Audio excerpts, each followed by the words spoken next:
The wedding venue was beautiful. My sister Jennifer had spared no expense. The Ashford Estate was one of those historic properties that charged $20,000 just for the privilege of holding your event there, and that didn't include catering, flowers, or any of the other elements that turned a simple ceremony into a production. The gardens were immaculate, white roses everywhere, string quartet playing softly in the background. It was exactly the kind of wedding Jennifer had always wanted. I was sitting at table 7, which should have told me everything I needed to know about my place in the family hierarchy. Not at the head table with immediate family, not even at table 1 with the honored guests. Table 7 near the back with my cousin Marcus, who everyone avoided because he talked too much about cryptocurrency, and my Aunt Helen, who'd been divorced 3 times and liked to tell people about each marriage in excruciating detail. Sarah. My mother materialized beside me, looking resplendent in a mother-of-the-bride dress that probably cost more than most people's monthly rent. Patricia Williams had always known how to make an entrance. There you are. We've been looking for you. Jennifer wants all the family together for photos. I'll be right there, Mom. And please try to smile naturally. You always look so stiff in photos. She glanced at my dress, a simple navy blue sheath that I'd bought off the rack at Nordstrom. That's what you're wearing? Yes. It's very plain. I told you this was a formal wedding. Jennifer specifically requested that everyone dress up. This is dressed up, Mom. She sighed, the kind of sigh that conveyed deep disappointment without actually saying the words. Well, come on then. And maybe borrow some jewelry from someone? You look so bare. I followed her to where the photographer had set up an elaborate backdrop of flowers. Jennifer was there in her wedding dress, a confection of white silk and lace that had required 6 fittings and cost $40,000. Her husband Derek stood beside her, looking vaguely uncomfortable in his tuxedo. Finally, Jennifer said when she saw me. We've been waiting for 20 minutes. The photographer charges by the hour, Sarah. Sorry. I was at my assigned table. You're assigned? Oh my God, did Mom put you at table 7? She laughed, the sound sharp and brittle. That's perfect. Table 7 is where we put people we had to invite but don't really want to talk to. Jennifer, that's rude, my father said, but he was smiling as he said it. Thomas Williams had never been good at actually disciplining his golden child. I'm just being honest, Daddy. Jennifer positioned herself in the center of the family group, making sure she was the focal point. Hey, everyone smile. Look happy. This is costing a fortune. We took photos for 30 minutes. Jennifer wanted shots with different combinations of family members, different poses, different backgrounds. Through it all, I stood where I was told to stand, smiled when I was told to smile, and said nothing. Okay, I think we're done with family photos, the photographer finally said. Shall we move on to the bridal party? Yes, thank you. Jennifer turned to look at me. Sarah, you can go back to your table now. We're doing bridal party only. I nodded and started to walk away. Wait. My mother caught my arm. Sarah, before you go, Jennifer wanted to introduce you to some people. Potential employers. Employers. Professional connections, my father clarified. People who might be able to help you get a real job. I have a job, Dad. Your little internet hobby doesn't count, Jennifer said, her voice carrying across the garden. Several guests turned to look. Mom and Dad have been networking for you. The least you could do is be grateful. I'm not looking for a job. Well, you should be. Jennifer smoothed down her dress, checking her reflection in a nearby window. Sarah, you're 36 years old. It's time to stop playing entrepreneur and get serious about your career. These people are doing us a favor by even considering you. Considering me for what? Alan Brennan over there. My mother gestured to a distinguished-looking man in his 50s. He's a senior partner at a marketing firm. He said they have an opening for a junior account coordinator. It would be perfect for you. Starting salary is only $55,000, but with your lack of experience, that's actually quite generous. Junior account coordinator, I repeated. Everyone has to start somewhere, my father said firmly. You've wasted 15 years playing around with websites. It's time to get real work experience. Alan is willing to interview you as a favor to us. And Margaret Chin, the woman in the green dress, she owns a PR boutique. She said she might have an entry-level position opening up in a few months. You'd be answering phones, doing administrative work, but it would get your foot in the door. I looked at Margaret Chin, who was chatting with a group of guests and laughing at something someone had said. She looked successful. Confident. Like she'd built something real.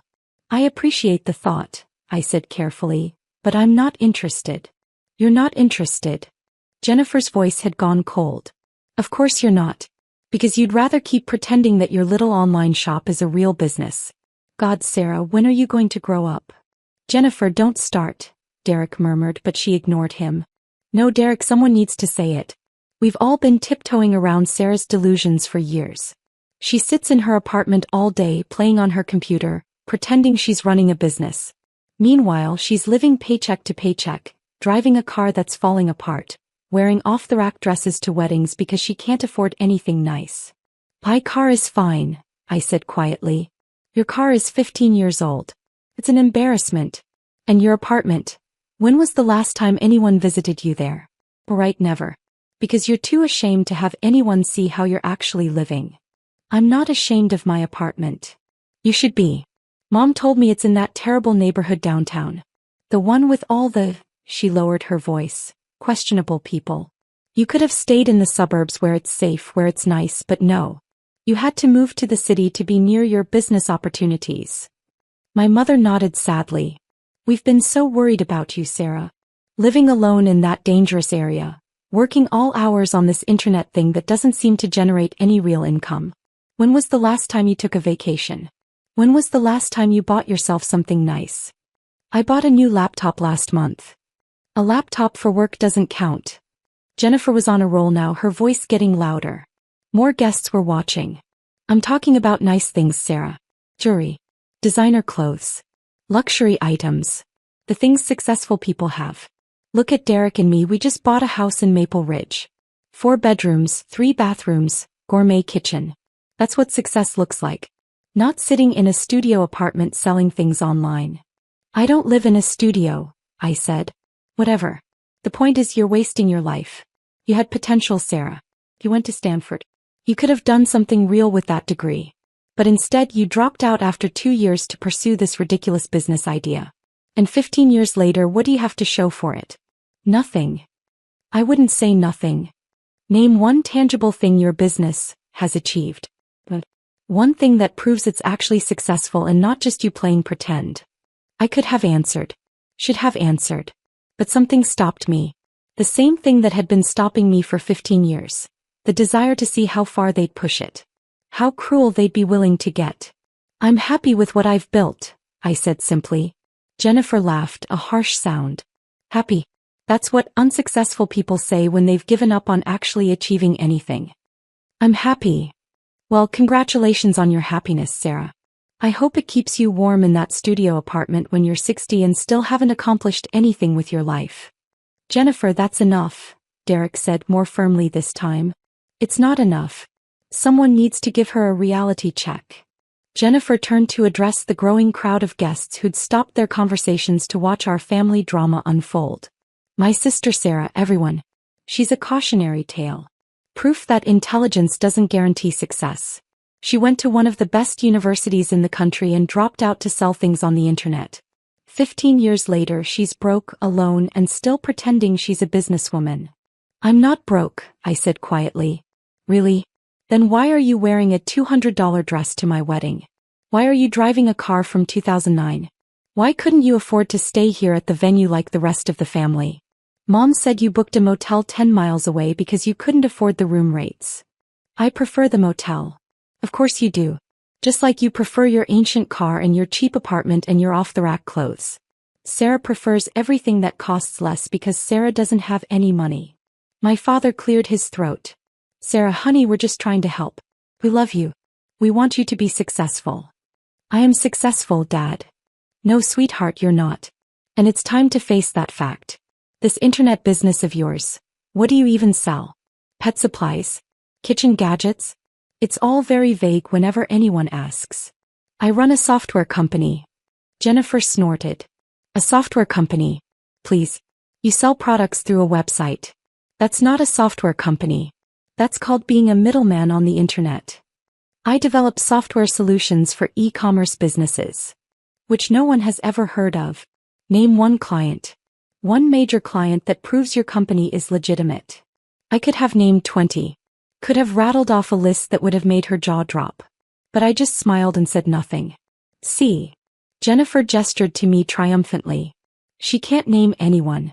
Because there is no one. There is no real company.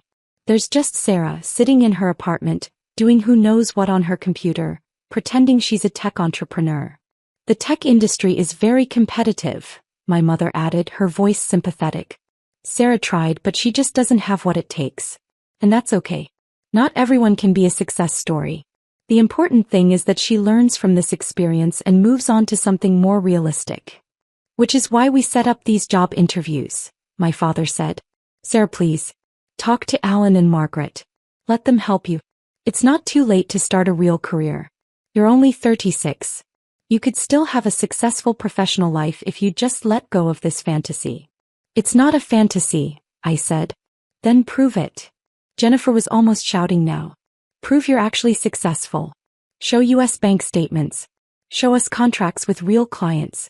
Show us anything that proves you're not just a failure who's too stubborn to admit it. The garden had gone completely silent. Even the string quartet had stopped playing. Every single wedding guest was staring at us now, watching the family meltdown with fascinated horror. Derek put his hand on Jennifer's arm. Jen, maybe we should. No. She shook him off. I'm tired of pretending everything is fine.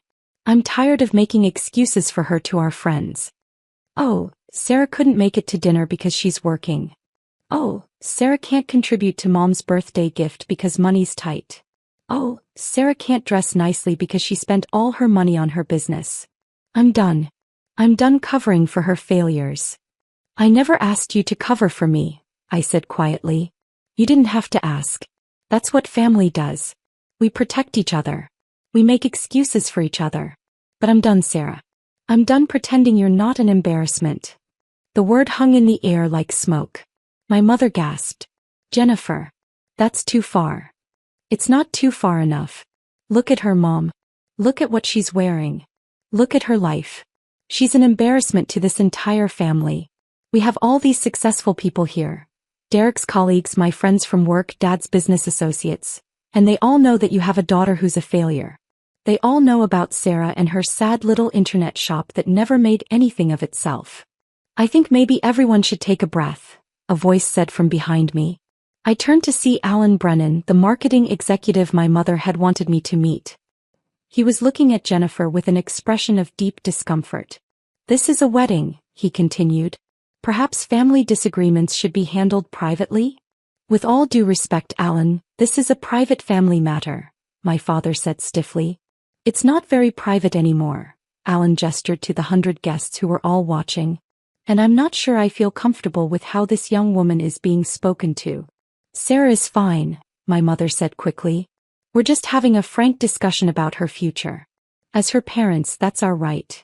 It doesn't sound like a discussion. It sounds like an attack. We're trying to help her, Jennifer snapped. She needs tough love. She's been coddled for too long. By whom? Margaret Chin had joined the conversation now, her green dress bright in the afternoon sun. Because from where I'm standing, it looks like she's been doing this alone for 15 years with no support from any of you. You don't understand the situation, my mother said.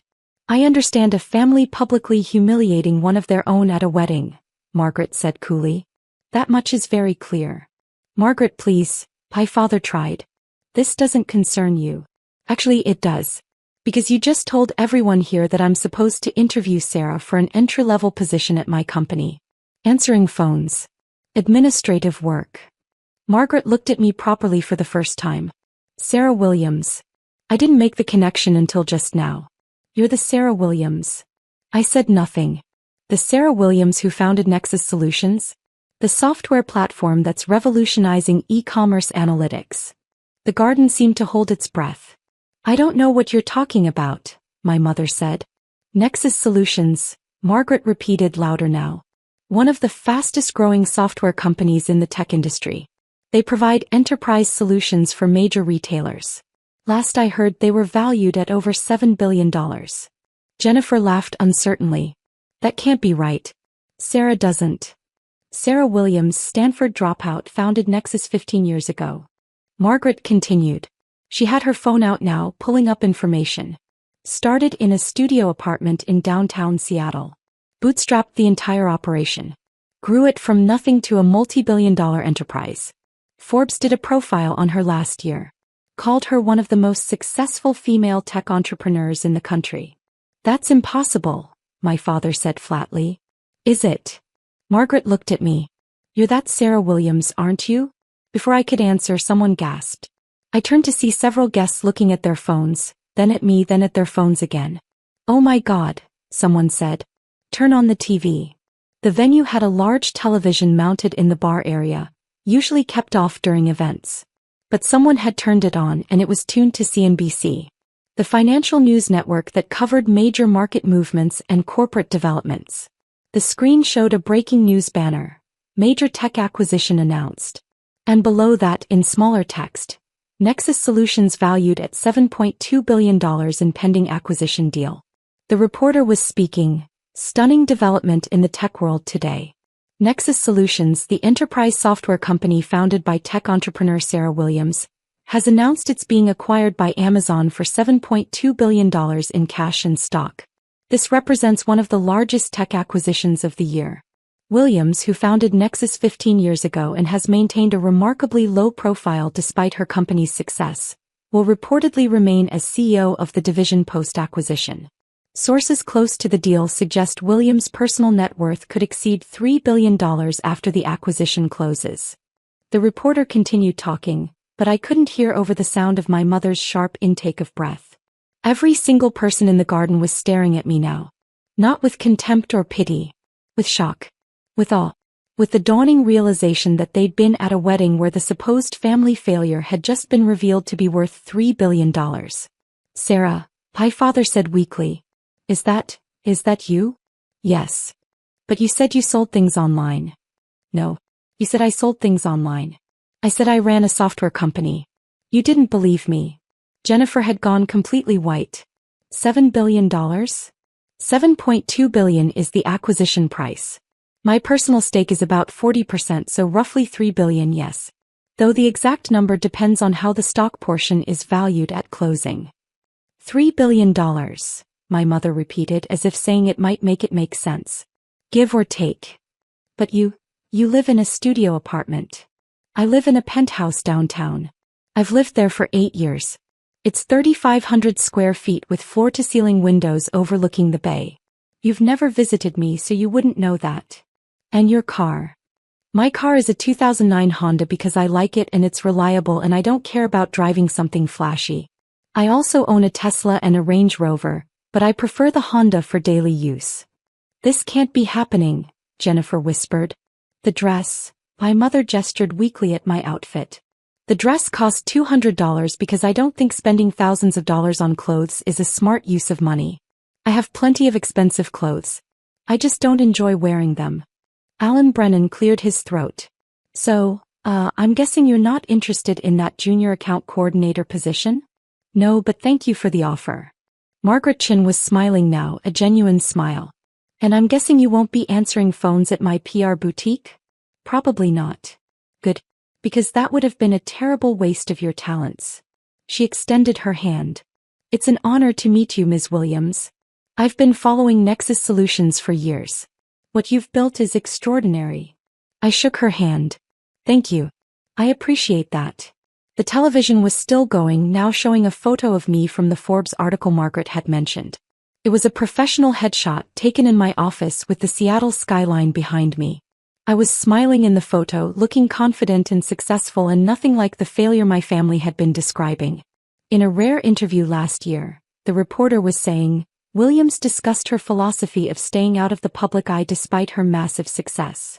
I don't need the attention, she said. I just want to build good software and solve real problems for clients. Everything else is noise. The reporter continued. Nexus Solutions currently employs over 3,000 people across 12 offices worldwide.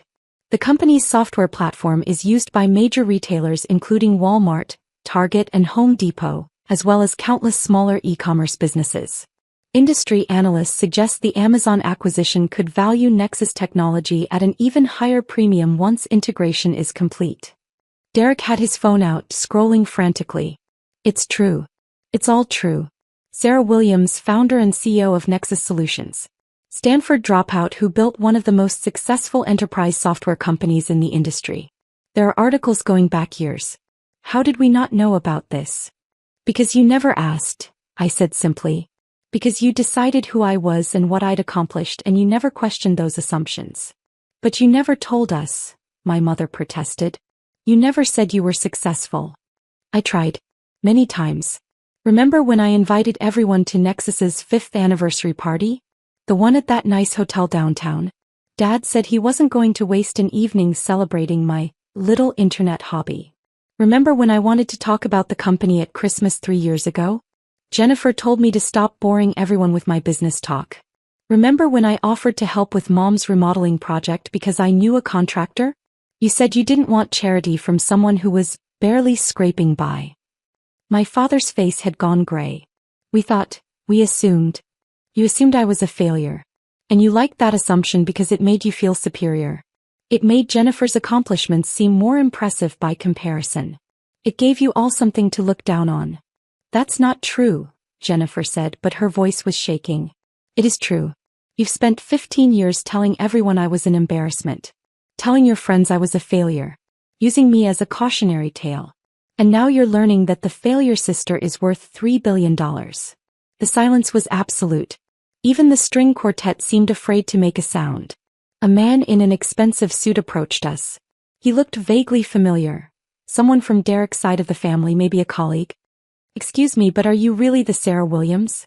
The one who built Nexus? I am. I'm Marcus Reed. I'm a venture capitalist. I've been trying to get a meeting with you for 2 years. I remember your emails. We wanted to invest in Nexus's Series C round, but you turned us down. You turned everyone down. You said you didn't need outside capital. I didn't. We were profitable enough to fund our own growth. Remarkable. Absolutely remarkable. He looked at Jennifer and my parents. Do you people have any idea what she's accomplished? Bootstrapping a software company to a $7 billion valuation? Without venture capital. Without debt. That's virtually unheard of in this industry. She's one of the most successful entrepreneurs of her generation. We're learning that, my father said quietly. More people were approaching now, people from the wedding who'd been watching the TV or reading about the acquisition on their phones. They wanted to meet me, to shake my hand, to ask about Nexus, to talk about the Amazon deal. I answered their questions politely. Yes, the acquisition would close in about 6 months pending regulatory approval. Yes, I'd remain as CEO of the Amazon division. Yes, we were planning to expand into international markets using Amazon's infrastructure.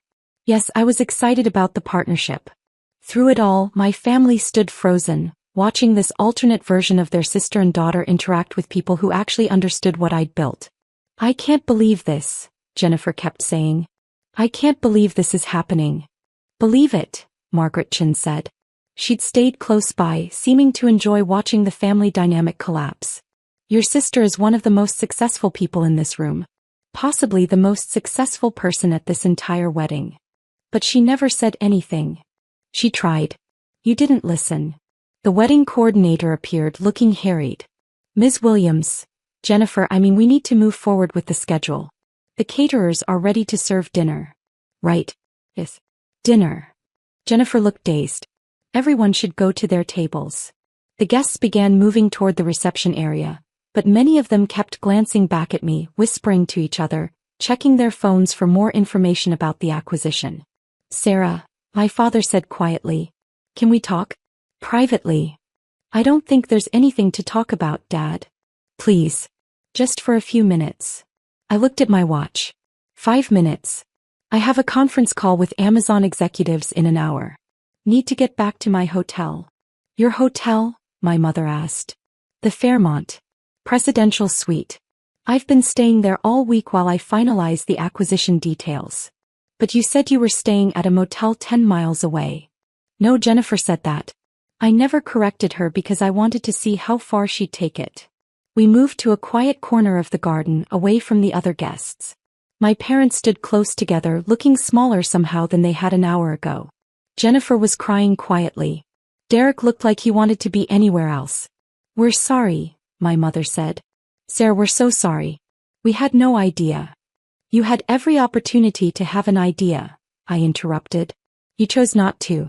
You chose to believe I was a failure because it was convenient. Because it fit your narrative." "That's not fair," Jennifer said. "Isn't it? You told an entire wedding full of people that I was an embarrassment. You said I was a cautionary tale. You tried to set me up with entry-level jobs answering phones. You did all of that in front of 100 people, Jennifer. And you didn't do it because you were concerned about me. You did it because you enjoyed it. Because it made you feel important." "I didn't know." "You didn't want to know. There's a difference." I looked at each of them in turn. "I built something extraordinary. I built it from nothing. I built it while you were all telling everyone I was a failure. I built it while you were making excuses for me to your friends. I built it while you were pitying me. And I did it all without your support or your help or even your basic respect." "What can we do?" my father asked. "How can we make this right?" "I don't know if you can. I don't know if I want you to." I checked my watch again. "I need to go. I have that call." "You're leaving?" "But the reception, the dinner." "I was seated at table 7, Mom. Table 7. With the people you had to invite but didn't want to talk to. That tells me everything I need to know about where I stand in this family." "We'll change your seat," Jennifer said desperately. "You can sit at the head table. You should be at the head table." "I don't want to be at the head table. I don't want to be at this wedding anymore. I came because you're my sister and I thought family was important. I was wrong. You've all made it very clear over the years that I'm not really part of this family. That I'm an embarrassment you tolerate." "That's not true," my mother protested. "It is true. And now you're upset because your embarrassment turns out to be a billionaire. Because your failure daughter is more successful than you ever imagined.